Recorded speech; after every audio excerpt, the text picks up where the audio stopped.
Did you ever play Club Penguin, Webkins, or The Sims while growing up? If so, the idea of the metaverse might not be so new to you. These games are all examples of bridging the physical and digital worlds, where you might buy a real-life toy and get access to an online version of it, or live a new life vicariously through the families and avatars you've created in-game. To a lot of Gen Z or gamers, the idea of customizable avatars, worlds, and in-game currency might not be so new. So what is the metaverse, and what does it have to do with my childhood? Well, most people agree that the metaverse is a virtual world where people can do a lot of things that they can do in real life, like socializing, working, shopping, and playing, but online. In this video, we'll go over 3 ways of experiencing the metaverse through virtual reality, augmented reality, and virtual worlds. And then we'll chat a little bit about crypto and the pros and cons of this metaverse. You can commonly associate virtual reality, or VR, with things like headsets that allow users to immerse themselves in a digital world. If you're like me and you love Minecraft, how cool would it be to come face to face with mobs, explore dark caves, and experience the game like you're a part of it with 3D audio? That's what Facebook thought when they rebranded to Meta last year, dedicating $10 billion to create Horizon worlds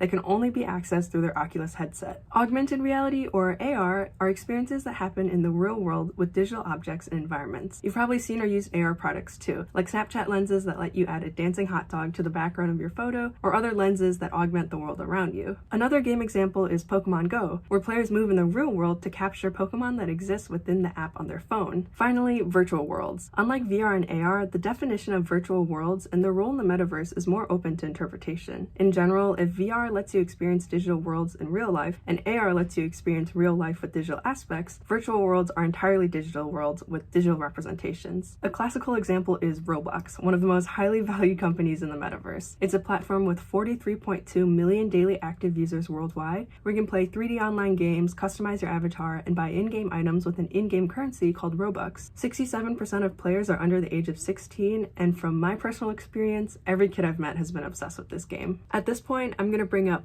crypto's relationship with the metaverse. So basically, sorry, who are you? A person tired of hearing about crypto. I just don't get it. Okay, that's fair. I'll probably make another video about crypto if you're interested in learning more, but I will say that a lot of the examples that I gave are of games that demonstrate the 3D aspect of the metaverse, but there's a lot of other key features that blockchain and crypto can actually help out with. Like what? Selling monkey JPEGs? My least favorite cousin's always talking about that. Not exactly, but blockchain can offer digital proof of ownership for things in the metaverse, meaning if you own something in the metaverse, then there's secure methods to prove that you are in fact the owner. Crypto could also be used for transferring value. Since an advantage of crypto is that it's very secure, it could make for a reliable currency for users in the metaverse. Also, blockchain can help with governance. So just like in the real world, in a digital world representing it, we need to have rules. So blockchain can offer foundations for fair and transparent governance in the metaverse. And finally, digital collectivity is a huge part of metaverse projects. You might have heard of NFTs, which can help in creating unique assets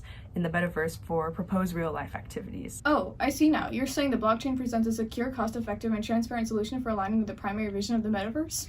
Yeah. Yeah. Whatever.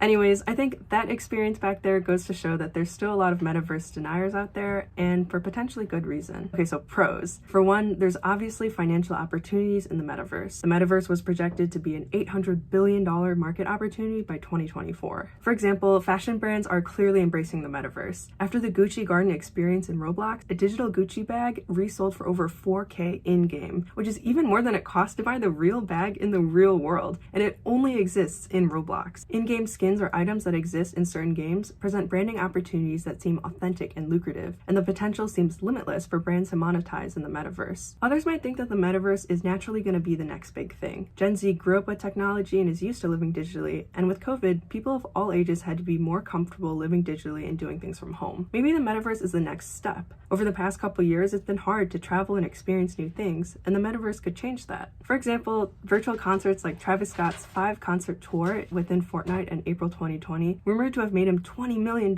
from performing on Fortnite. Not a big fan of his, by the way, but besides the earnings, the Fortnite concert allowed him to entertain a larger fan base who maybe could have never gone to an in-person concert for whatever reason. These concerts show massive fan activation since they're free, versus a few wealthy fans dropping money on, for example, that Gucci purse. Finally, I'll bring up customizable worlds that are being built for enterprise, like Microsoft Mesh, which is a mixed reality platform for virtual meetings. Instead of hopping on a Teams meeting with your webcam, for example, you could pop up as a customized avatar that talks and animates along with your voice.